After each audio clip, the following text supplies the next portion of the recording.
What do you think are the elements that create or make a good podcast? Podcasting is like entrepreneurship, Yeah. right?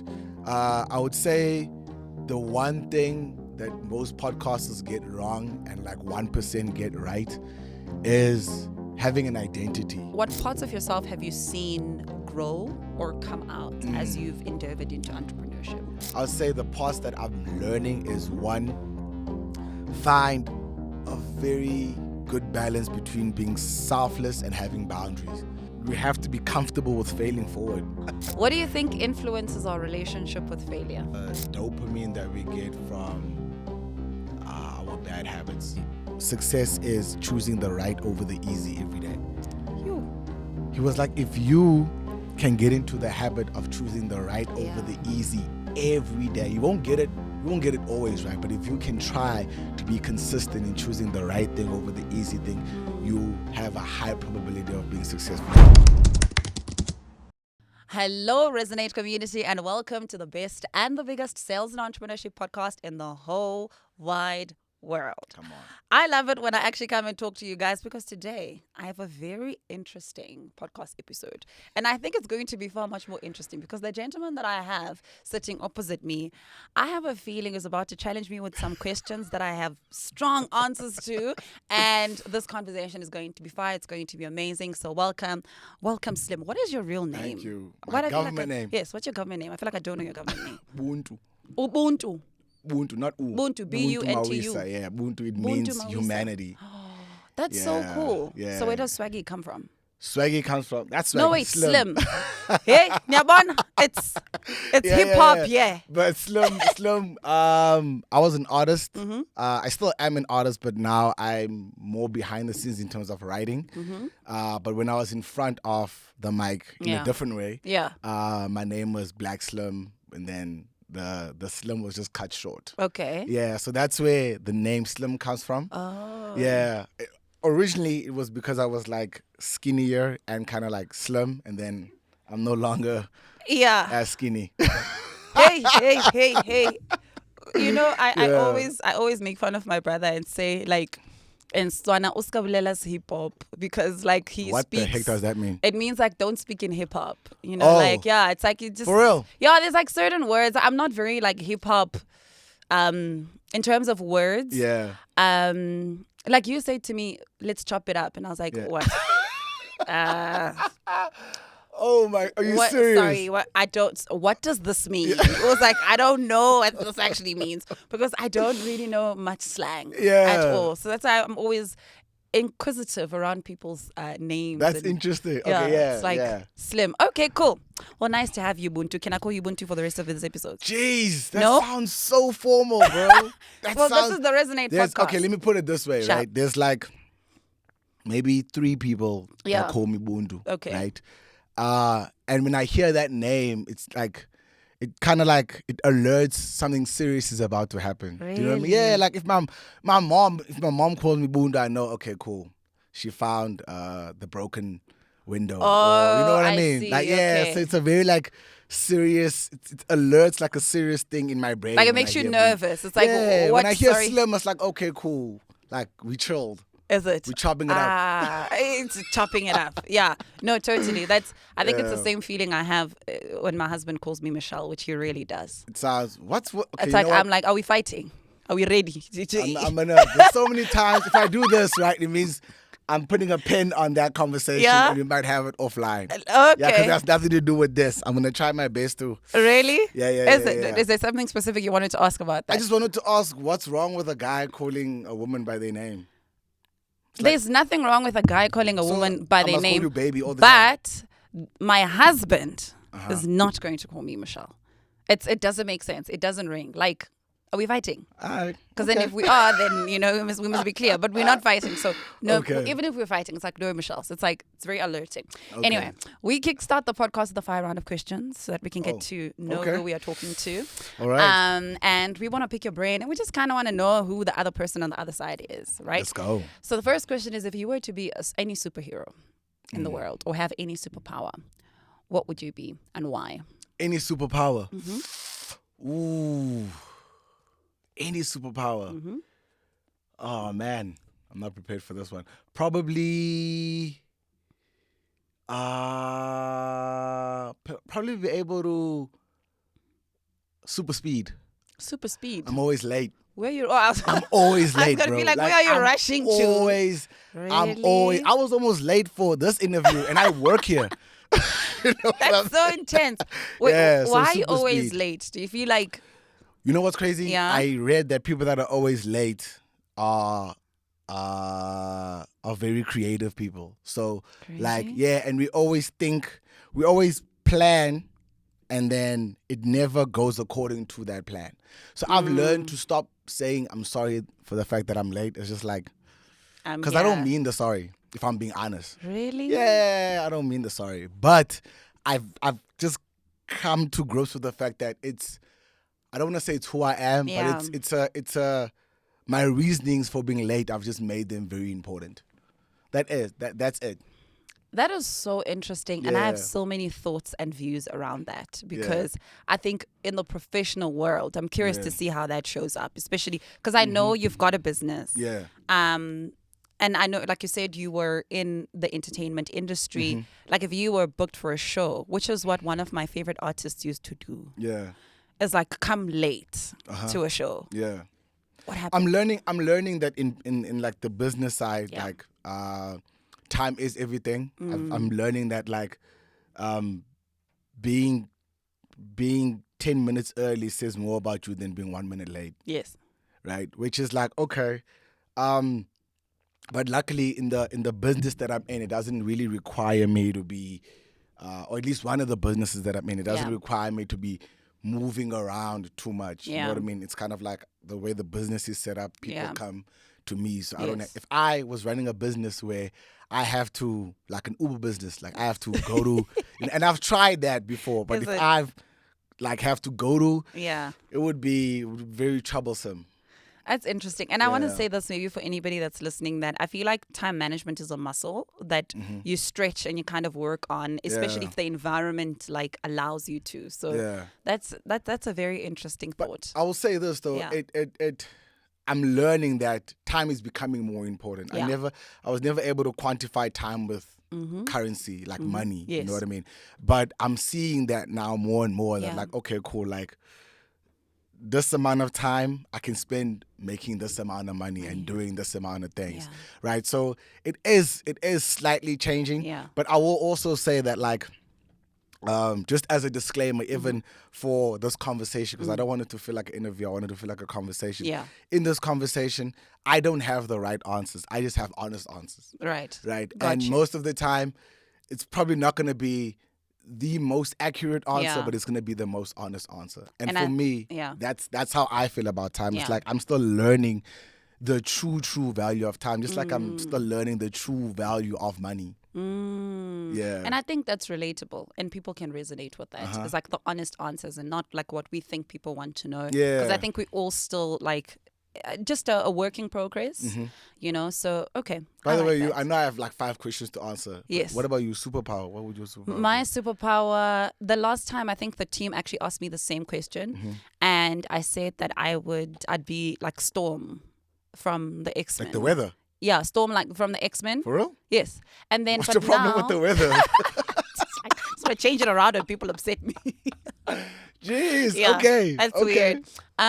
But now I think what I would probably have is like, I'd probably want to clone myself. Probably want to have like a lot of me. Ah. Yeah, probably want to have a lot of me. I appreciate the timeline and the time frame that I'm graced to live in, but I probably want to have like more of me, like one with my child right now, Yeah. one here, one at the office doing some Yeah. admin, Okay. one probably running an Uber business, one like trying to start up another business. I think I'd start too many businesses. Okay. Yeah. All right. But like more of me. All right. That's dope. Yeah. That's dope. Yeah. More of me. Okay, cool. My second question for you is that if you were to change a career, if you were to maybe just do something else other than what you do right now, what would it be and why? Anything else? I love what I do so much, bro. Really? Like I don't even. I've heard people like say like Yeah. they hate their jobs and Yes. they hate. I absolutely love everything about my life. Yeah. So that's very hard. But if I could do anything else, it would be traveling, Okay. but uh, getting paid to do things that make me uncomfortable. Ah, That's what I would love to get paid to that's do. interesting. I tried it a year ago. Yeah. I wasn't getting paid for it though. I think that's why I stopped. So what? Wait, But what were you doing? Like traveling and stuff? no, I Okay. was every month. I'll dedicate each month to doing something new that I've never done before. So, for Okay. example, I did like, is it called a plunge, the ice bucket thing? Oh. Yeah, so I did that for like about a week. Okay. Mm-hmm. It was just because I hate cold, Mm. right? So I'd probably like not mess with you if you had those superpowers and just made the Yeah. cold. But I Yeah. I I I started it and I saw what it would do to me mentally and the type of person I become because I was shooting the first two or three that I would do. I would Yeah. shoot it. Actually, see, I was shooting it weirdly enough, Okay. and after I think the third day he wasn't shooting. I was doing it with my cousin. Yeah. And then I did it by myself. And then I realized how much harder it is to show up for yourself than to show up for other people. And that really that's the thing that messed up my mind Yeah. for a while. It was like, okay, it's easy to do something when people are watching you. Yeah. You know what I mean? It's easy to show Yeah. up and have but Yeah. it's like, okay, just do this like for you. You know Yeah. what I mean? It was like that was a completely Yeah. different thing for me. So those are like one of the things that I did. I went bungee jumping at Soweto Towers. Oh, yes. Yeah, a bunch of other stuff. And then eventually I kind of like stopped because I was like, I have, again, life, and I had a lot Yes. going on. And one of the things that I did, weirdly enough, was start a business. Oh, that's good. Yeah. If you're ever trying to rock your life, start a business. Yeah, 1,000%. Ever trying to rock your life? 1000%, yeah, Just but go that's probably what I start. would do. Yeah. Oh, that is so interesting. That is so interesting. I love what you said, that it's so harder showing up for yourself than it is showing up for other Bro. people. Because showing up for ourselves, there's no validation in that. No It one's is. clapping and we can't validate ourselves. So it's like, what's the point? But when you're doing it for Can other I people. ask this though? Isn't that Yeah. like entrepreneurship 101? It's like no one is gonna like say, yo, well done Yeah. on that proposal. Yeah. No one's gonna say well done on that sale. No Yeah. one's gonna and that like it requires you to really show up for yourself. I think that's Yeah. one thing one of the biggest things I've learned over the last Yeah. 6 months is that like no one is gonna like literally nobody's gonna do it until it's like a milestone that you probably don't really like care about. Yeah. You know what I mean? Like Yeah. let's say you scale your business, Yeah. right, and you introduce a new product. And people are Yeah. like, oh, yes, you're definitely winning. And you're just like, bro, like, Yeah. this was the easy Yeah. part compared to everything leading up to that thing. But yeah, the showing up part it's a nightmare, man. You know, entrepreneurship. It's big, and I think as you say that, I always tell a lot of people that I think in lots of pictures and videos, and as you say that, I can't help but think to myself, I think that whole sense of self-validation and self-belief is something that if you are an entrepreneur and you want to be an entrepreneur, you have to start investigating from like your childhood. Like how were you validated and how were you applauded for the things that you do? Were you given the leeway to fully be happy and fully kind of get into what you were doing and just like immerse yourself in it without outside validation? And was there leeway for you to fully dream? 100%. You know, I think Yeah, I think 100%. that's a big thing. I think my mom was like an integral part. My Yeah. dad also. Yeah. My parents, they were very like, do what you love. Yeah. Right. My dad had a quote that said, what did it say? My dad said, leave everything better than you found it. Yeah. You know what I mean? That's So good. that was like, that for me was like, okay, whatever engagement that I have, whatever conversation I have, like I try and talk to people like this is the last time we're ever gonna speak. And Yeah. it's like, okay. Sure. And that triggered the leaving things better than I found it. And I've Yeah. always kind of like had the freedom to try my best to, at the end of a day, learn something new, and reflect on it and ask myself, what good did I do today? Yeah. So what's the one thing that was good today and that helps me become grateful for the next day? Yeah. And then what did I learn today? And what did I teach someone else today?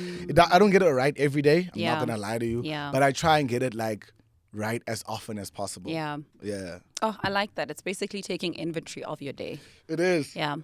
It definitely is. I like that. Shucks. So you spoke earlier about what you do, and maybe just to give context to our listeners and our viewers around what it is that you do. I mean, you're a production manager. I mean, I'm an operations manager in this space. Yeah. But I'll tell you what I do at Amped, how I got to do what I do at Amped, and how that transitioned into the business. Let's go. Right. So I came into Amped Studios as a runner. Right. The space. I literally had time on my hands, and I was lucky enough to have someone that I knew who was able to say, okay, cool, you are good with people, right? I didn't know at the time it was client liaison, right? That's just like you being able to maintain relationships, right? And it was like, yo, come into the space and I'd like you to be able to work on that. You know what I mean? I didn't know that's what it was called. Yeah. It did not have a title at the time, right? I was like, I'm going to come in as like a social media person, and then I'll learn operations as I go. So because I had time on my hands, I learned how to camera operate. I learned, and I have a background in sound engineering because of an artist. So I studied sound engineering. By the way, definitely dropped out of sound engineering in like my second year. I'm just letting you guys know. Yeah. Dropped out in my second year. I got what I needed, and then I dropped out. Okay. And then, so fast forward, so I knew the music side of things, I knew the production side of things, and I knew a bit of social media. And this guy was like, that's kind of like, that's like the whole place. So that's like operations, right? And then, again, like, I did not study operations, you know what I mean? It was just like, I just knew how to connect with people. Yeah. That's it. Like, that's all I really knew how to do. And he was like, as long as you can do that, right, I think you can run the place, right? And he built me up to then become an operations manager of the space, right? And just before I became an operations manager, I was an operations assistant. And the place, this was maybe 4 months into me working here at Amped Studios, it closed. Right, it shut down after like 4 to 6 months. Was that because of COVID? No, post-COVID, it was the sponsor that we had bowed out. They were like, yo, but instead of them shutting down the space, they were like, we'll kind of like leave you guys to do what you need to do. The sponsor's the Red app. The sponsor was the sponsor before our current partnership, right? Okay. So they bowed out and they were like, figure it out. And then I think that's when I learned like the operational skills in a little bit here and there. But in that time period, the sponsor bought out. We had no sponsor, so we're transitioning from one sponsor to another. And if anybody's worked with like huge, like global brands, right? Yeah. Things like the amount of red tape that's there, the amount of time things take to get approved, it takes a while, right? So this was no like negative thing on our current sponsor. It was just like, once you're working at operating a certain level, things just take a lot longer, right? It's proposals. Yeah, it's exactly. Documents, 100%. So pitch. that happened. And then fast forward, the sponsorship deal that was supposed to come in after the 6 months came in after a year. So for a year, the space operated with no sponsor, right? And no sponsor means no money. Yes. Right. So for about 6 months of that year, we got a blanket. I think it's called a blanket period from the center. Yes. And the other 4 months, probably about 4 months, to about probably 4 or 5 months. Nah, see 4 to 5 months. Yeah, we're operating with no salary. So everybody was coming to work with no salary. Right? Like no one was getting paid. That is insane. Right? And it was just like, that was, I think, a testament to how much we believed in content creation, how much we believed in music, how much we believed, again, in people. Yeah. Right? And the place was able to sustain itself based on connections and relationships with people. Right? So I'll just give like a shout out to some of the people like DJ Swoo was shooting here, and they were shooting and then paying us themselves to say, yo, for transport and some food, here's some money. You know what I mean? Guys like Penuel came in and shot and be like, yo, here's some money, here's some transport. And we did that for about 4 months. Sure. And once we then got the contract, we then all got our salaries, Yes. and I then got promoted to an operations manager. And in that time period, I was fortunate again enough, right, to have the people in my life who were able to say, for everything that you have done, and just showing like loyalty, right? Yeah. And that's really why I'm here, to just showcase like what loyalty can actually do for you when you are loyal to people and a company. They then said, we are willing to go above just giving you a salary. The company's value is not really coming back to life, right? Yes. So we can't really say, yo, here is shares into a business that Yes. doesn't really have much, but we're going to give you an opportunity to run your own business. Lovely. Right. And the best part about the business that they were giving me, which was the coffee shop, Yes. was that the support that AM Studios did with the mall within their contract was to say, any small business that comes into AMT, Yes. AM Studios will cover brick and wall. Or brick and wall nice. and rent, basically, right? So with that, it was like, you're getting a business, Yeah. and in that business, you don't need to pay rent. I think that is every entrepreneur's dream. So I want to tell you, like, flat out, I had no aspirations to start a coffee shop. I never was like, yo, when I'm a kid, I was growing plants of cocoa. like No, of beans. never did that. Never did that, right? But I have always been an opportunist. I've always been someone who was able to see, okay, cool, if I can do this and I'm in the door and get an opportunity to do this, I'm going to just see where it goes. I'm going to explore how it goes.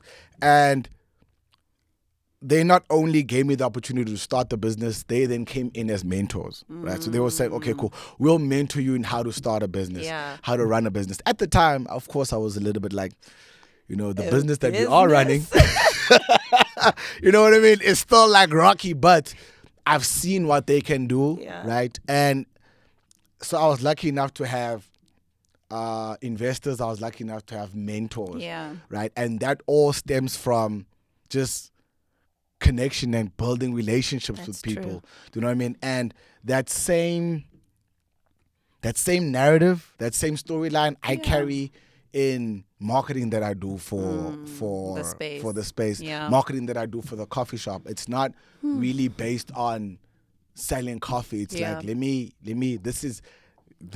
through this thing we get to connect. You know what I mean? And that's how the coffee shop started. I'm sorry if the story sounded a little bit long, but that's how it basically happened. It was so perfect because it gave us like a storyline around from where you were to where you are right now.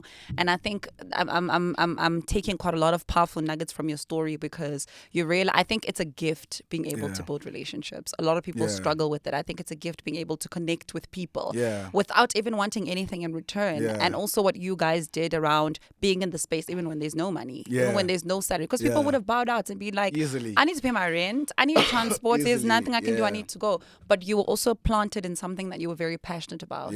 And that enabled you to continuously carry on regardless of how, things were. So I absolutely love that. And, from obviously what we're gathering, you've been in the space for a very long time. And probably you've 3 years, 4 years. And you've seen all kinds of podcasts. You have seen from the best and the biggest sales and entrepreneurship podcasts in the world to politics podcasts, to this and this and this and this. And I'm curious to find out from you. And I know podcasting is something that a lot of people are wanting to start to get into. It's a conversation that people are having. I wanted to find out to you, what do you think are the elements that create or make a good podcast? And you can use our podcast as an example. I will, definitely. Look, I would say podcasting is like entrepreneurship, right? I would say the one thing that most podcasters get wrong and like 1% get right is having an identity, right? As soon as your podcast has an identity, you already separate yourself from most people, from 95% of people, because I tune into the show knowing exactly what I'm going to get out of it. And the way that I think the climate before was like dazzle people and make them not really sure what they're getting into until it's too late. That was like sales 101.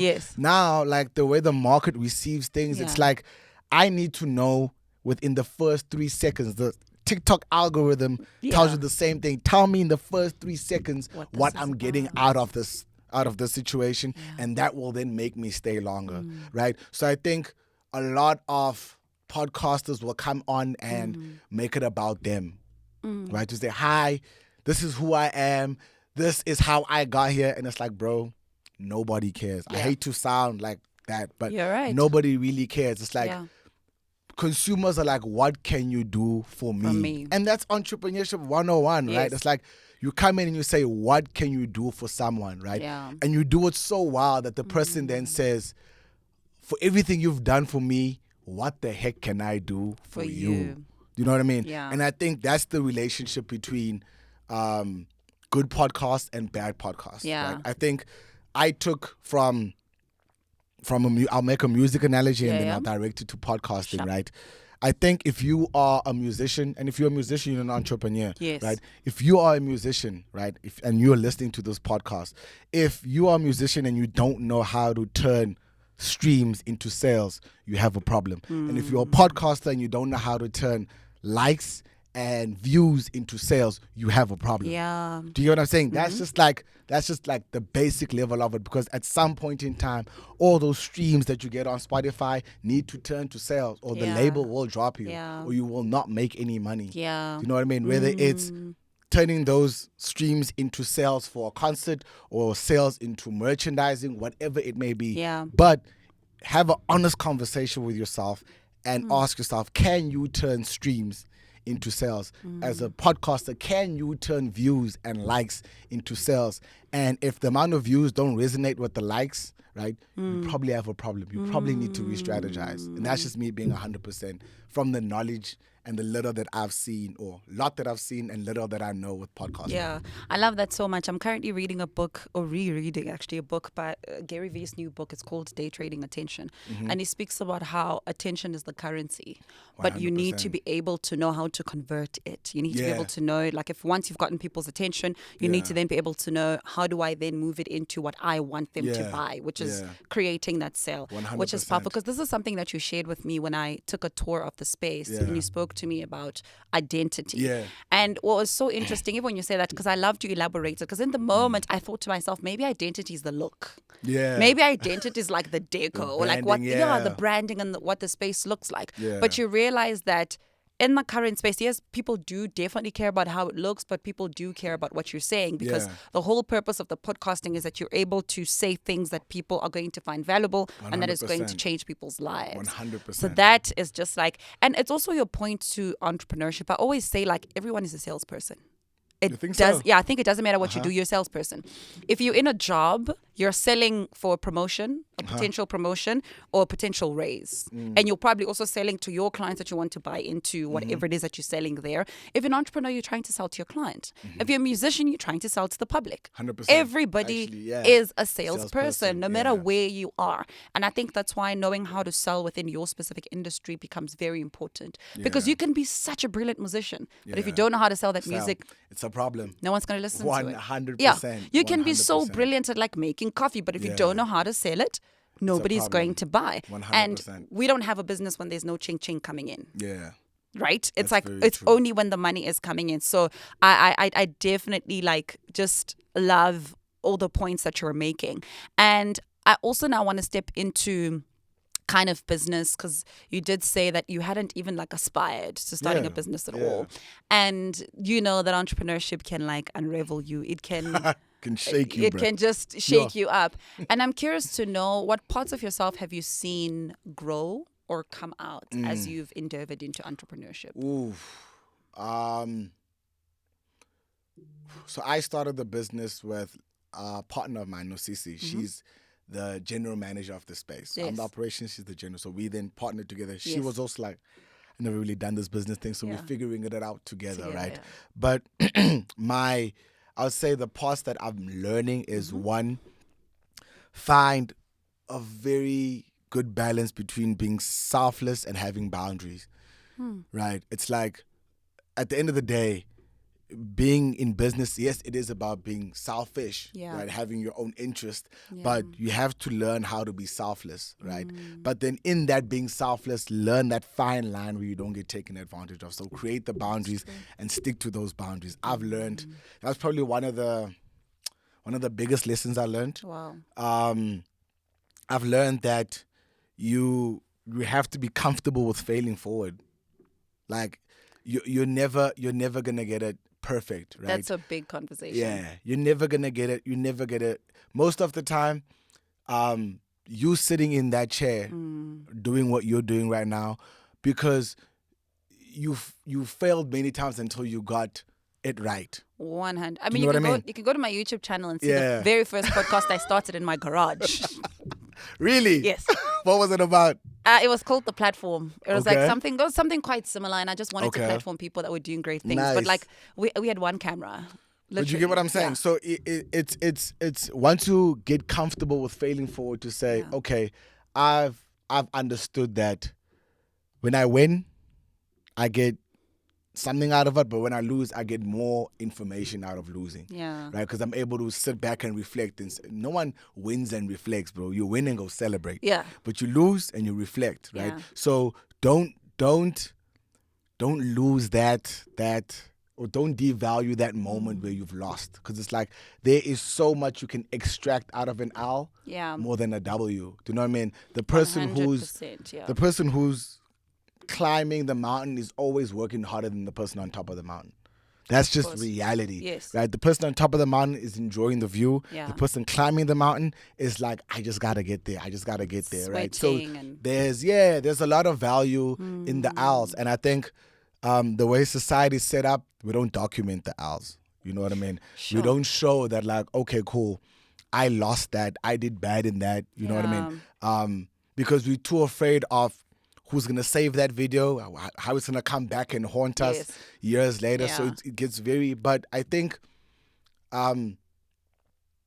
we lucky enough to be in a country that looks forward to the owl. Yes. So give it to them. Yeah. You know what I mean? Like, we're in a country that's like, it's like, oh man, like once you take the owl, Yeah. they then say, I will help you, because you've humanized yourself. You Yeah. said, this is who I am, Yeah. right? One of the greatest examples is that, remember that classic Twitter thing that went viral about this guy that proposed to a girl at KFC? Yes, and everybody I was remember laughing that. at I that, right? remember And it that, was an yeah. owl. And then brands were like, oh, and it just because someone Yeah. took the owl, accepted it, was like, okay, it is what it is. And there's something about South Africans who they always want to help. Yeah. South Africans always want to help. Maybe they don't want to Interesting. help themselves, right? But that's But we're other gonna put a people. pencil on that one. But they're always willing to help other people, Yeah. right? The biggest artists, hip hop artists, understood that. Casper understood that. Like, I cannot. You would always say, I can't fill up the dome by myself. I need you, and people would rally up. You know what I mean? Mag G says, I can't do this by myself. I need to do this with, and people will rally up. Yeah. Right? People will rally up for something that they support in, or for something that they support. Yeah. And once I think you're able to build that community that's able to rally up behind you, Yeah. you could probably sell anything. Oh, community building. What do you think influences our relationship with failure? What do I think influences? What influences our relationship with failure? I think it's our the dopamine that we get from our bad habits. Sure. I think the there's a certain trend about losing now. That's a negative. Losing can be a negative, but it can be turned into a positive. But I think people are very comfortable with sitting in the failure, right? Because you're not sitting alone, Yeah. right? Do you know the term ukoa? Yes. Yeah, it's like when you see people saying like, "Oh," and it doesn't sound. They don't seem sad about it. It's like, yeah, I told me like, "Oh." Yeah, Like, it because sounds like, yo, this is like, it's like a universal thing now. It's like we you know what I all mean? siyakowisha, like all of us. So I think when there's enough people doing the wrong thing, Yeah. it doesn't feel wrong. And Ooh. that goes across the board, right? And when there's enough people failing, right, and not willing to get up, it's like, then, I mean, everyone else is not getting up. Why should I? You know what I mean? That's So so I think it's that. I really think it's just being, and I think a lot of us have become numb due to various things. Yeah. You know what I mean? Complacency. Yeah. Just One being one of the comfortable. one of the quotes that my brother-in-law gave me, probably at one of my lowest times, was, and I asked him. He's like, he has a beautiful, amazing family. He's a chartered accountant. He seems like he has everything right in life, right? And I asked him, like, what do you think the recipe for success is? Yeah. You know what I mean? Like, how do you become successful? And he said to me, success is choosing the right over the easy every day. Phew. He was like, if you can get into the habit of choosing the right over the Yeah. easy every day, you won't get it always right, but if you can try to be consistent in choosing the right thing over the easy thing, you have a high probability of being successful. So from the moment you wake up, the easy thing to do is press the snooze button. The right Yes. thing to do is get the hell up. Yeah. Right? Then when you get up, you go to the shower. The easy thing to do is let me shower in hot water and just feel comfortable. The right thing to do is take cold showers from time to time to get the body stimulated. You know what I mean? The easy thing to do is to say, let me have the pizza from last night. The right thing to do is have a healthy meal. You know what I mean? So if you just say bit by bit throughout the day, I'm just gonna choose the right over the easy, the right over the easy. I do that through gym to say, okay, I'm gonna just try my best to choose the right thing to do is go to the gym. The easy thing to do is to be like, bro, like I can go tomorrow. You know what I mean? But once I was able to do that, I was able to win the day. That's just me being like 100%. That is so powerful, because I think it just opened up a light bulb in my head. Because I've always, and I think I still am very true. I've always associated people having a relationship with failure because of their self-perception. Oof. You know, for me, that's been a big thing. I recently shared something on my Instagram, and I've got this new tagline thing I'm doing called "I am her." Is that how I have moved past or built everything that I've built? Is that I've had to change my self-perception. I've had to change the image of Michelle. Who do I think Michelle is? And then constantly show up as her. So you want to ask me something? What do you think the self-perception is built off? What are the ingredients to how you see yourself? Ooh. What is it? Is it based on environment? Is it based on friends? Is it based on family? Shucks. Like if you can list 3 of the most important things that help you see yourself the way that you do, what would you say they are? I think the first one is vision. Definitely. The first one is like, what's the plan? It's vision and purpose for me. It's like seeing myself as her. I'd have to have a picture of her. I'd have to have an image of her. And her is influenced by everything that I've always wanted and that I've been growing up. Her is influenced by the little girl who wanted to be a newsreader on CNN. You know, it's like that's the her that I see all the time. So it's like there's that vision, there's that. I think it's that. And then the second thing would be what your anchor is. I think that's really big on self-perception. A lot of people who tune into the podcast know that I am of the Christian faith. And my biggest thing is always like, who does God say that I am? And because I know that I have a creator who created me and said these things about me, I have no choice than to align myself with what he has said and believe and walk in that. So that's the big one. So it's vision? It's anchor? vision, purpose, it's anchor. Okay. It's, let's say, with the spirituality for me then becomes the anchor. Okay. And I'll say maybe the third one for me here would be self-belief. Okay. I don't have the right word for it, but maybe I'll explain it like this. I solely believe, and it's so weird, that there's nothing I cannot do. Okay. Like sometimes if I like have that. a car problem, there's this assumption that I can probably open this thing up and Google what happened and then put it together. 100%. You know? I think there's something that my parents did with me that made me believe that nothing is too insurmountable. Like nothing is too no-go zone for me. Nothing is so there's a certain belief, and this belief does sometimes come with fear. This belief does sometimes come with the self-doubt, but it still stands to the core that no, I can do this. I can paint this office. I can do it. I can, this is what I can do. Okay. And by virtue of that, going back to like the vision and the being her in the beginning, is that I have to wake up every single morning and say, what would her do for, as the first thing in the morning? What would she eat? What would she wear? Yeah. How would she look? How does she speak? And then embody her every single day of my life. Because, and I think how that helped me is that I was, for the longest of time, I felt like I'm on the journey to becoming. Okay. And at some point, I really believe that God really spoke to me about this, that there's no journey to becoming. Like, you're it. You're it in them. Okay. You're it, and like this that. is the time. There's no like, I'm gonna become her in 10 years or in 5 years. And I've had to like rewire my mindset to know you are her right now. And if you don't see it, then there's a problem. But you need to see it, embody it, and walk like it. And I can tell you that the moment my mindset shifted, I started getting opportunities that fit her. Yeah. Sorry, can I just ask? Can you pinpoint a time when that happened? Do you know when that clicked? There's no ways you were always this Michelle, right? Can you pinpoint? Was there an act? Was there a phase? Yeah. Was there anything that was like, okay, cool?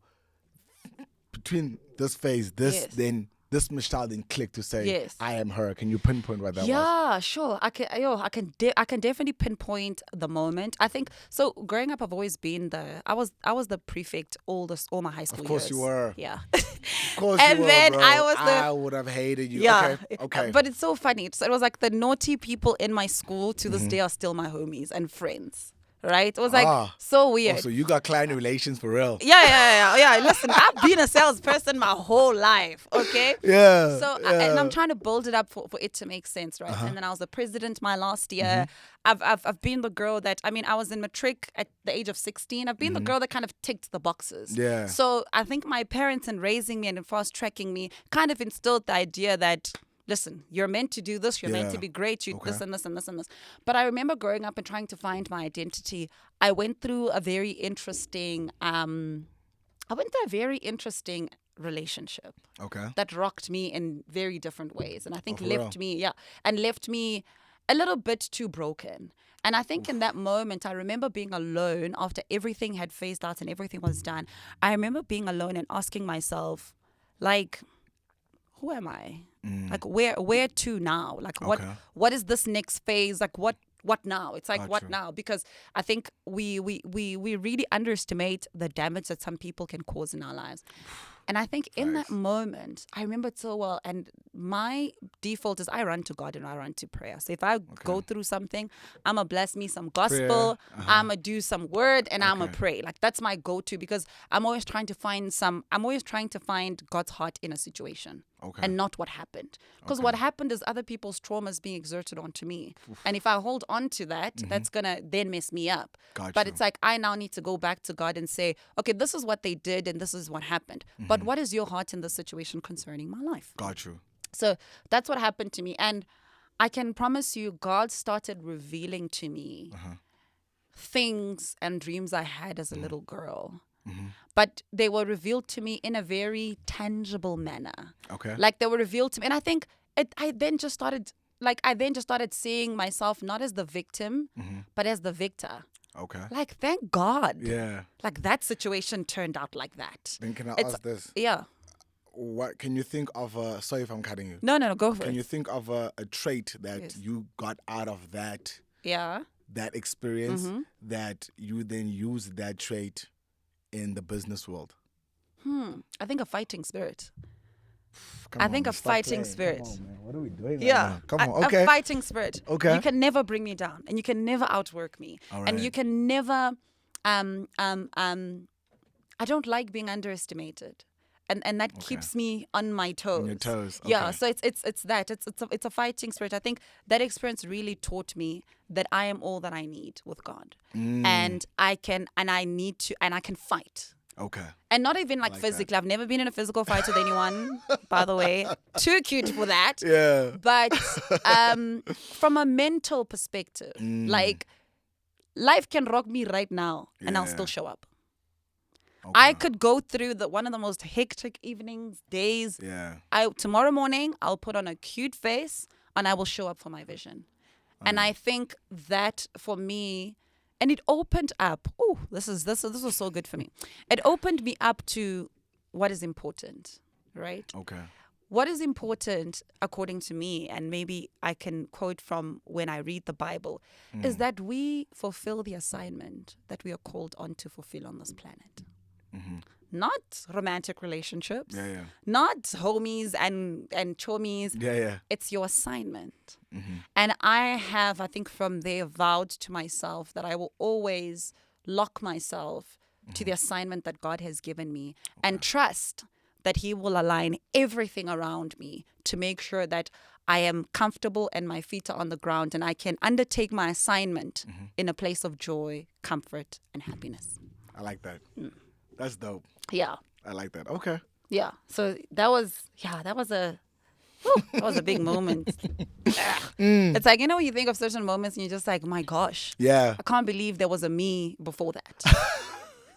I have those Yeah.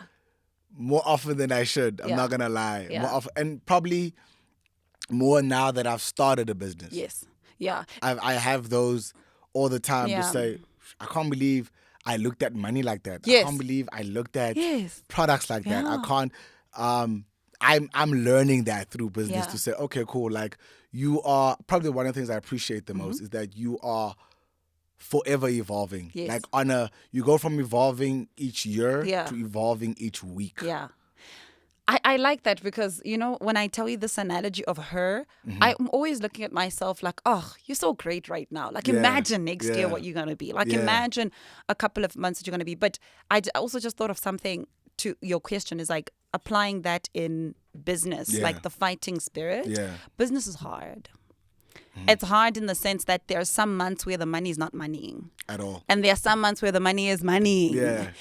And I think that experience for me cultivated a fighting spirit to not take temporary things and make them influence how I move in the long term. So even when the money wasn't moneying and the money is not moneying, I'll still invest in my vision.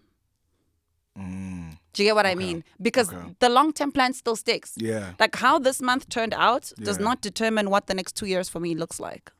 It's merely this month. That's what it is. Yes, that's all it is. Okay. It's like, and what a lot of people do is that we see this month and we say, no, this business is terrible. I don't want to do this anymore. I'm done. But you're judging it off this month only. But it's like, no, that's why I started with saying there's a vision, right? 100%. There's the vision and there's her. So all of this doesn't matter. We still need to get to her. To trickle down. And if her needs to run the greatest podcast in Africa or in the world that talks about XYZ, her is going to invest in that, even if it means this month we don't eat out, we don't do much, like we just bootstrap but we have to still continue with the vision. Sacrifice. Yeah. So I think vision for me is very important. Like you need to see it for you to continuously walk in it. I agree. 1,000%. Yeah. Yeah, very big. Okay, so into your business journey, and I know you obviously have a coffee shop here where people are here and they're buying from here. So there isn't any like sales tactics that happen out there. But maybe I want to bring it close to the kind of work that you do here with musicians and podcasters. Is what do you think is the best way for creatives to sell their work? I'll always try and align it with the business, right?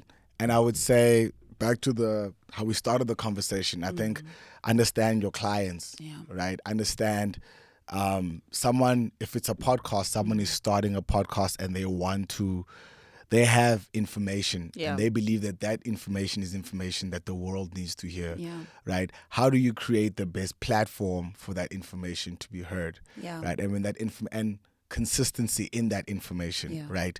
So I've learned to, even with podcasters here, is someone shot after 3-4 episodes, right? I have a list to be like, okay, check on Michelle. Yo, is everything good? Are you happy with right? Is there anything we should be doing better? You know what, Sla? I actually don't like that. I'm like, okay, cool. Let me take inventory. I think a lot of the times in business, we take inventory when things are going south. Ooh, we don't allow ourselves to take feedback. From the You know what I mean? We don't take feedback at all, right? So with the coffee shop, when it came to sales, right? Myself and Usisi took a very different approach, right? My focus wasn't selling you the coffee, right? My focus was, okay, we're building a coffee shop, right? one of the hardest things in business that I'm learning is retain, right? Is how do I retain a customer, Yes. right? I've been in meetings with small entrepreneurs, I've been in meetings with global entrepreneurs, and they will sit and say the same. Our checklist for this next 6 months is retention. Yes. How to retain customers. Do you know what I mean? It's one of the hardest things. Yeah. So for me, I've learned that retaining is continuously working on the relationship, right? So for example, when you walk into Black Earth and you're standing at the front counter, Yes. and you'll see there's like something called conversation starters. I did that for the client and my barista. My barista I would sit with him, and he's one of the most like poking people I know. He's so smart. He's so opinionated, but he wouldn't know how to Approach talk somebody. to a customer. I'm like, okay, so Nice. you don't have a talking problem. You just have an approach problem, right? And that's like, okay, I think I have customers who also don't have a talking problem, but don't know how to approach a conversation. So I had something called conversation starters. So when you order a coffee, there's something there called a conversation starter. You pull one out, and then it would ask you a question like, what's the worst experience you had in Joburg? Yeah. And then the person starts talking to the barista, and the barista like, oh, what, you from there? Oh, man. Yes. I know that apartment block. Nice. Nice. Right? And and then I'll tell the barista, whatever you do, don't freaking finish this conversation. Whatever you do, be like, yo, man, let's finish this. Let's loop it up tomorrow. I gotta do this. I don't care what you have. Find something to do. Yes. And the customer would come back and be like, yo, man, About this. sorry I was gone. I had college or whatever, and I actually wanted to let you know, remember that business, or remember that girl, or remember that thing that I wanted to start? This is where it's at. You know what I mean? Nice. So my form of sales was kind of like building the relationship with the customer to say, how do you make someone come back? Nobody wants to drink coffee or eat alone. I don't care who you are, right? You don't want to do that alone, right? Unless you are chasing a deadline, right? It's a different conversation if someone comes and says, yo, I need a coffee and I need your closest plug point. Yes. Leave that person alone, Yeah. right? But if someone comes in and says, can I get a coffee? What is this place? Yes. Come here. They you know want what I mean? to You converse. want to engage. Yeah. You want to know more. So I would say building the customer relationship, retention, those are probably like one of the most important things for me when it comes to the sales side of things. Yeah.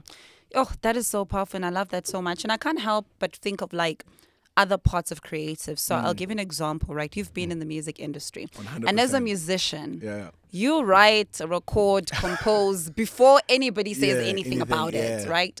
And when it comes to the point of selling, you're already selling us a product that's already fixed. That's like done. You've put your heart into it. You probably spoke about all your traumas and all your hearts and everything else. And do you find that it's harder to sell things like that have already been done, as opposed to, for instance, like maybe the kind of business that you do around the coffee shop is we can always tweak and change it. Yeah. But like once a song is released, once an artwork is released, once a book is released, like we can't take that back and say, well, okay, we see that you guys don't like it. Let's go back and maybe let me change these lyrics. Or let me change this graphic. Let me... And is it maybe harder to sell that? And how do we kind of mitigate that situation? I'll say this. I think as creatives, here's what we need to understand. If you are, like, I'm using the example of a musician, for example, right? Let's take a musician, right? If you have a gift, you have a talent of being able to make music, right? If you are making music for yourself, then by all means, get on that mic and do whatever feels right to you. Right? If you are doing it for yourself. In the same way, if you are growing potatoes or tomatoes in your backyard, right? If you're growing those tomatoes to feed you and your family, grow them however the hell you want. Right? It might not even need to be neat. You will eat them, consume them, and you will be happy and it will fulfill you. However, if you are creating music or growing a tomato or potato that you're going to sell to somebody else, then you need to understand that there's rules to this engagement. You understand? Nice. So at the same time, if I've grown a tomato that I'm going to feed myself with, doesn't matter how I grow it. But there's a reason why Woolworths sells their tomatoes and says they have been grown like this and it's Yes. healthy in this. Yes. Woolworths will sell health, right? There's a reason why the guy standing in the corner sells you those same tomatoes for half the price. Yes. Because he's like, yo, man, like, I'm just trying to get to this. Yes. I'm not selling you health. I'm selling you a goddamn tomato. Tomato, yes. You know what I mean? So I think it's the same thing with music to say, if you are making music for yourself, then you can go about it whatever way you want. But if you are making music for the masses, you need to understand the appetite of the masses. In the same way, you need to understand the appetite. If you are selling tomatoes, what do people who walk into Woolworths want? They don't care about the price. They care about how it benefits them in other ways. Yes. So the people who you are making music for, ask them, what do they benefit? What do they want? You know what I mean? And it is what it is when it comes to that. That's why the biggest artists are able to make music that can cross genre. Yeah. Right? They the artists that I've seen struggle the most, artists that don't want to bend. Yeah. Right? And it's the same way with entrepreneurs that I've seen struggle the most. Yes. Is someone who enters a room with a fixed mind to say, I'm right, my point is going to get across and nothing else matters out of this meeting. But someone who walks into an interview with a flexible mind to say, yo, wherever this conversation goes, I'm going with it because I'm here to learn and impart what I have, right? Those people last longer. The people that are in the music industry that say, okay, I came in here as a rapper, but I like making pop music now. You know what I mean? Because pop music knows how to feed the family. I know how to make music that makes sync deals because I can get more out of a movie than I can get out of radio. Yeah. You understand? Yeah. Once you're able to bend you and allow your mind to bend, I think you're able to make the most out of the opportunity. Yo, what you said is so powerful. In essence, it's market research. Yeah. It's like know who you are 100%. creating Yeah, for. Get to know 100%. them, hang around them, be with them, see what do they like, what do they spend their money on, yeah. what language speaks to them the most, how do they want to be interacted with, and by virtue of that, you create something that is going to be able to speak to them. 100%. And I think sometimes we just become so self-absorbed in our dream, right? If the dream is yours, then keep it to yourself, bro. But if a dream that you want to succeed, right, becomes bigger than you. That's just the reality of it. It just becomes bigger than you. And you need to make sure that you know you need to be self-aware enough to know the part that you've played and when you've played your part and when someone else can come in and take it further. Yeah. I think that's one of the most important things. Sure. That's so powerful. Yeah. I definitely like that a lot because I think as you're saying that, I don't know if you know much about the Bible, but I think about the story about David being made king. And he's promised in the Bible that he's going to be king, and then he fights Goliath. Yeah. And then, long story short, he's made king. And I think we can take stories like that and moments like that and look at David's kingship as his, like he was meant to be king. But it's like, no, he was trusted with kingship because he had the ability to lead. Yeah. He had the ability to serve people. And I think to your point, what's important is that when you look at your vision and when you look at what you want to do, you have to tie it to the people that it's meant to serve, because our vision and our dreams are not in isolation. Very true. You know, they are meant to serve a specific group of people that are waiting to hear what you have to say, that are waiting for your specific voice. But if you're a selfish with it and it's your thing, then it won't catch smoke. It won't. But I've also learned that, like with boundaries and with starting a business, you really need to know, as you said, reading the room and knowing what hat to put on. And this goes to all entrepreneurs out there, knowing when to put on which hat. I will tell you about a bad business that just genuinely failed for me, right? Which was, I went into the scooter business, right? The Uber Eats business. I was like, yo, that man right there, see, he knows. I went into the Uber Eats business, right? And I'm trying to make it a quick story. Yeah. I had enough money to buy a scooter, right? And I was like, bro, which was like, anybody trying to get into this business, this is probably where you should listen, right? I had 30 grand, and I was like, with the 30 grand, I can buy a bike, and I can buy the thing that sits behind the bike to put the food in, and I'll be this business, and then I'm gonna buy one, and then that one is gonna make me like the biker, you probably pay him an average of like 600 Rand a week. No, sorry, he pays you about 600 Rand a week. Yeah. And then he takes the rest. So you times that 6 times 4, that's 2,400. So I'm like, Yeah. yo, I'm not making 2,400 Rand a month without even, then within anything. 2 months, that's like almost 5 grand, and then put in another month and get the second scooter. Now I'm making 4.8 a month. And then that was like my crazy mind thinking, like, so I just easy. I was- start a business and then everything is just fairies. I was right? It gonna just say those works numbers. out. Those numbers also are like terrible. You know what I'm saying? Yeah. I'm just like, this is gonna work, and then I'm gonna have like 10 businesses, Yes. and I'm gonna have 10 scooters, and oh my God, I'm gonna quit my job and live my life, right? That was my mindset. Bought the bike, right? And then they're like, okay, cool. I was like, you know what? I'm even gonna buy a secondhand bike. Then bought the bike. Bike was about 15,000 Rand secondhand, right? Very little mileage on it, right? So remember, we started with 30,000 Rand. Yes. So now it's 15,000 cheaper. Rand. I'm like, I got 15 grand left. think This I can do 15,000 Rand, I can buy that box thingy and then let's go. Yeah. They say, yo, you gotta change ownership. Yes. I said, what? Yeah, you gotta change ownership. The Yeah. bike now needs to belong to you. Okay, go for the ownership thing. Yeah. That costs another grand. Now we're 16 grand in, right? I'm like, cool, I'm still good, right? Yeah. I'm still fine, right? But also I'm driving up and down. I go to the traffic department, it's closed. I come home. That's I'm money. wasting petrol, right? Yeah. All of this unaccounted for, right? My Fine. gosh. And then eventually get the ownership sharp. Then I need to buy that box that sits behind the Uber. Yes. Right? Sits behind the bike. Sharp. They're like, yo, how much does this box cost? They say the box itself to keep the food cool, whatever, costs 2,000 Rand. Okay. For a goddamn box. Fine, whatever. Right? Now I'm about, You deep in now. I'm like 20,000 Rand in, right? Yeah. I have no idea what I'm doing, but I'm 20,000 Rand in, and this dream is starting to look like a goddamn liability, right? Fine. I'm like, you know what? I'm too far in, right? I've got the bike, I've got the box. I need to find a driver, right? Register. This was mistake number one, was already thinking I can start a business with 30,000 Rand, and the business operation cost to start up is like 25,000 Rand. That's mistake number one for anybody listening, right? Then I start the business. Mistake number two was not trusting myself, right?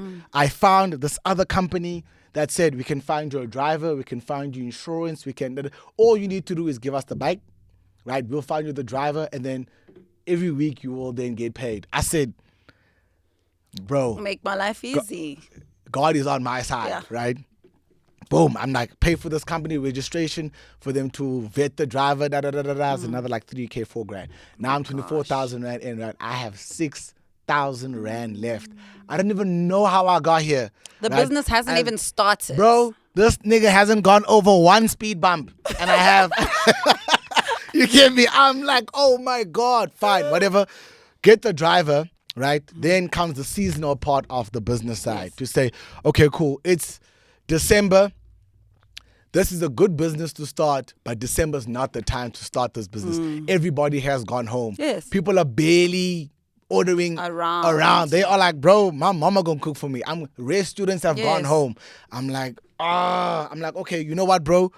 Get on the bike, drive, make us some money. Now Yeah. I've taken my pressure, given it to the driver, him. right? He's like, okay, I need to get this guy 600 Rand so I can also sort my life out. 2 weeks after I got the bike, guy gets into an accident. 2 weeks. 2 weeks. I can't tell you how long that shower was, bro. I took a hot shower that turned cold. I took a hot shower that I'm like, bro, you did what? He's like, After yeah, I had an burning Uber Connect and all it that did money. Gets into an accident. It's not a big accident. Okay. Right? Luckily, I'm like, okay, cool. I And was need the to go bike fetch him. insured? Bike is insured. Okay. Right? I need to go fetch this guy in OR Tambo. I'm like, bro, you work in Cresta. What the hell are you doing in OR Tambo? Yeah. Another thing to know about like the Uber business. The reason why most bikes will park at the mall is because you're only allowed to take an order within 20 kilometers, I think, or 15 kilometers. So that's why when you so go it's to to a wait mall, there. so it's closer to the way to the mall, then go within the radius, Okay. right? So my thing is like, bro, we in Cresta. Yes. What are you doing there? What in the world are you doing in flipping all the time. Well, fine, I have to go get him. I have to go get a truck to go get this guy. That's now, more money. More money. Yeah. Now I'm like 29,000. I have 1,000 rand left, right? And this guy has given me, his first week did not make much. He made like 200 rand, 300 rand. Second week, he made the 600 rand, right? Then I'm like, okay, cool. So now I've made 800 rand in this business, and I've lost. I'm 29,000 rand deep. 2 months, no, I'm lying. December goes past, January, February, month and a half goes past. Guy gets into another accident.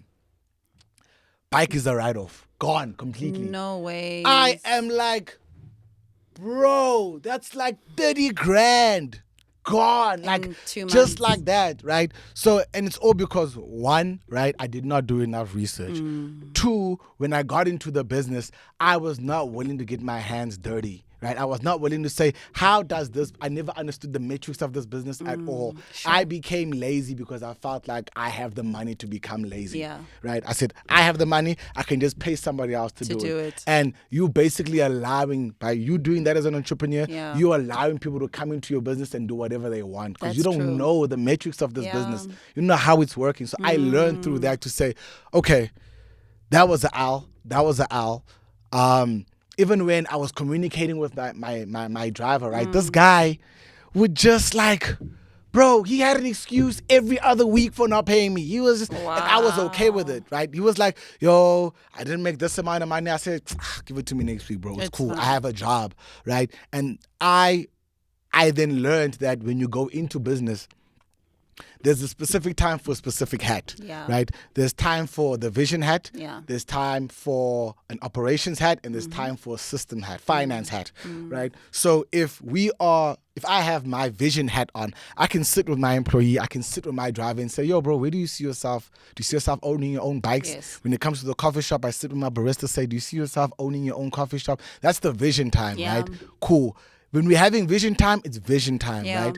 When it comes to operations time, don't be talking to me about your vision, bro. Yes. I don't care about your vision. I cared about your vision on Monday. Now it's Wednesday. Why is this coffee machine not working, right? You can't tell me about, and why are you late? You can't tell me I'm late because, remember that thing that I told you that I have to do to get to my dream? At this point, respectfully, I don't care about your dream. You know what I'm saying? We are in operation mode right now, not in vision mode, right? In finance mode, I can't be talking about the vision, right? It's like, bro, it's time to pay me, right? I can't be sitting saying, okay, you know what? Don't pay me because I understand your dream. Bro, there's something Sia always says to me. He says, you need to understand when you are a part of someone else's dream. Right, and you play the role of being in someone else's dream, right? And sometimes I feel like we forget that if you're in someone else's dream, play the part of being in someone else's dream. You're not the main character in this dream. This is not your business.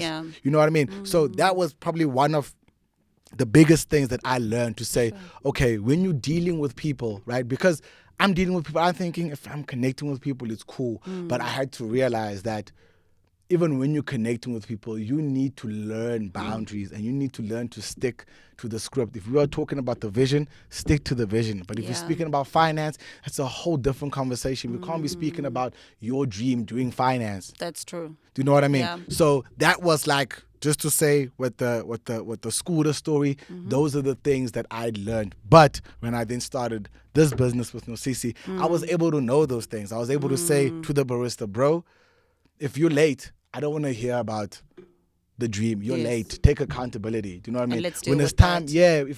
if we say this is the amount of money we're supposed to make, this is our goal, you need to tell me why we haven't reached our goal. You know what I mean? Yeah. I had to learn to have those boundaries, which is why I said you need to learn to be selfless, right? But you need to learn to find the balance between being selfless and having boundaries.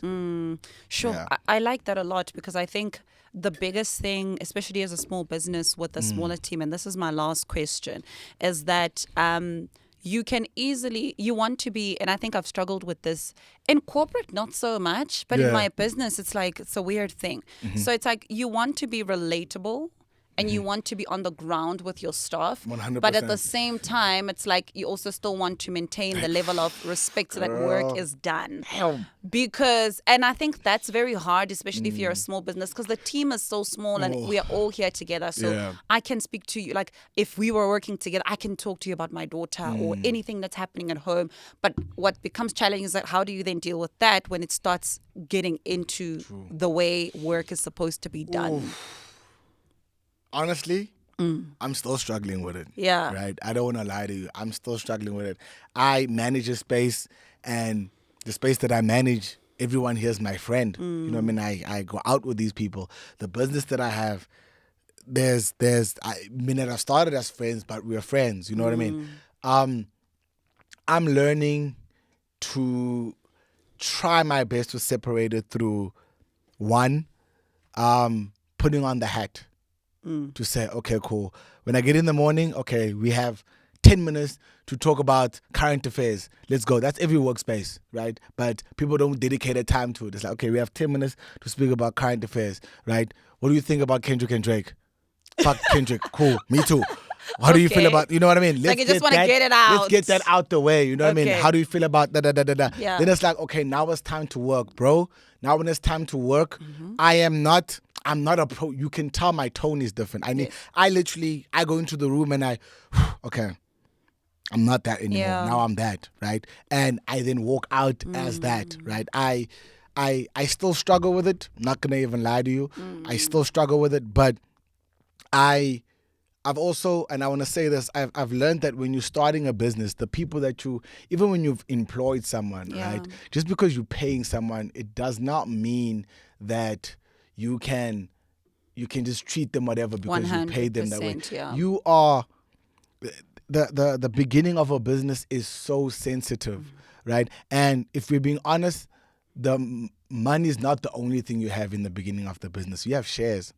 Right, sorry to when you say that, I think to myself, it's like having a newborn baby, right? And if you get, I mean, I've got a toddler, and I remember when I had a newborn baby, I wouldn't leave her with everyone. Yeah. And the people that I would leave her with are the people that are so dear to me that I treat a certain way. Yeah. That to this day, my nanny's daughter, I treat her like an egg because I understand the responsibility she has 100%. of taking care of something that is so delicate to me. Yeah. So I want to make sure she's fine. I want to make sure she's comfortable. Yeah. I want to make sure that she's well taken care of because she's taking care of something that is very dear to me. 100%. 100%. So for me, it was like, okay, I need to in the beginning phase of this business. Yeah. If I'm being honest, it's volatile, right? This business could not work. This is someone's livelihood, right? So how do I help them become more invested in the business, right? How do I say, okay, so for me with the barista, it was like, okay, you can make coffee, right? But you want to manage your own shop. Okay, I can pay for a course for you to be able to do that. I can upskill you, right? And now we are growing into having our own Black Earth beans, right? So we'll be able to sell coffee beans and people don't have to just come here to say, okay, cool. If you're the barista, if you sell the coffee beans, every customer you get that buys the coffee beans, you take a percentage cut. Nice. Right? It's like a commission structure. Yeah, the commission structure to say, yo, you are a part of this business. Do you know what I mean? Yeah. You can send me ideas, and if this idea aligns with the vision of the business, then let's get it. You know what I mean? If you say, bro, we're selling coffee, but you know what? In the environment that we're in, these people gravitate towards ice cream, and the business doesn't have enough money for ice cream. I have half that money for ice cream. Can we collaborate and I become part of this thing? And all the profits that we make from the ice cream, we split it. Let's get it. Yeah. You know what I mean? That I know for a fact that you're going to wake up and rush to work because this thing is also yours. That's very true. You know what I mean? Yeah. So for me, it's like the beginning of a relationship. Try your best to establish the boundaries, right?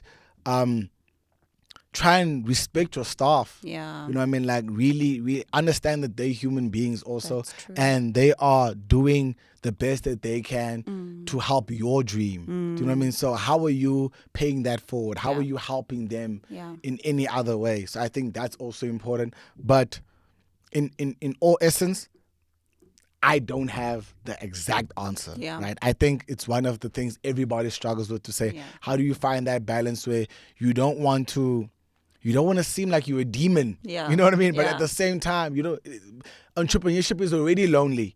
You know what I mean? You're like, I want to be able to share these things with people, but your boundaries are so important. And I think having check-ins about those boundaries with your employees is also important to say, yo, man, like, I know we talk every other day, but I need to remember that. I think Yeah. check-ins in a relationship, in any relationship, a Yeah, business relationship, a romantic relationship, check-ins are so important to say, are you still where you were a month ago? Because I'm still where I was a month ago. You know what I mean? And with the changes of the environment, the changes of the climate, are you still the same person? Yeah. I think those are so important. Yeah. Yeah. Sure.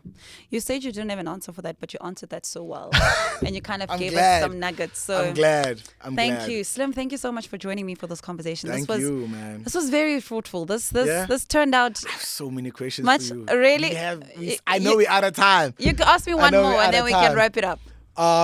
What was the biggest loss you've taken out of a business? Like the business that failed, the biggest failing business you've had. The biggest failing business I had is that is it March or February 2020, at the beginning of the month, I invested basically all my savings into opening a beauty spa. And 20 days later, lockdown happened and I had to shut down. Oh my God. Yeah. Oh my God. Yeah. We had opened a beauty spa. It even had an Instagram page. We had gotten equipment. It was a dream project coming to life. And Biggest lesson out of that? we launched. Biggest lesson out of that is that I never lose. Come on. Yeah, I learned so many lessons from that. I might have lost money, but I think for that amount of money, I gained so many expertise. Bro. I'm so glad you said that. Yeah, so that was the thing. I was heartbroken. I mean, I cried my eyes out because we opened after COVID, but then it wasn't. Then the staff started stealing. It just wasn't like coming together anymore. Yeah. And then I felt like, okay, cool, let me focus on like my other projects and content and the other businesses so that, and then I started using my other businesses to fund that business. So it started like taking so much money out until I just had to sit down and actually kind of build myself around what's the vision and does this still align? And when I realized that it wasn't, I had to make peace with the fact that we have to shut down. Even after, and not really, not yet, to be honest. It's funny because my partner has been talking about me going back to this business and not really, no, not at the moment. Let me say that. I think I learned and I got a big insight into the beauty industry that I felt maybe it might not be the industry that I want to endeavor in. Got you. But I learned so many valuable lessons. That's dope. So many valuable lessons. That's dope. Yeah. Thank you for having me, bro. Thank you for coming. Super dope. Yeah, this has been really good. Thank you for coming. Resonate community. This conversation was so amazing. It was so fruitful and I hope that you guys enjoyed it as much as I did. And I want to know in the comment section if you've had a failed business before. Let us know what was it and what do you think made this business fail. And I want you to know that we're using failing very loosely because we know that you gained something and you might have gained experience, you might have gained some expertise, but it just didn't go the way that you planned. Let us know in the comment section if you are stuck currently feeling like you've got a business and maybe it's going to failing or it's not. Just let us know in the comment section because we are here and we're going to be creating content and we're going to make sure that we find ways to help people in our community grow their businesses, build sustainable businesses while they live the life that they want. Thank you so much for joining us and we'll catch you guys in our next episode. Goodbye.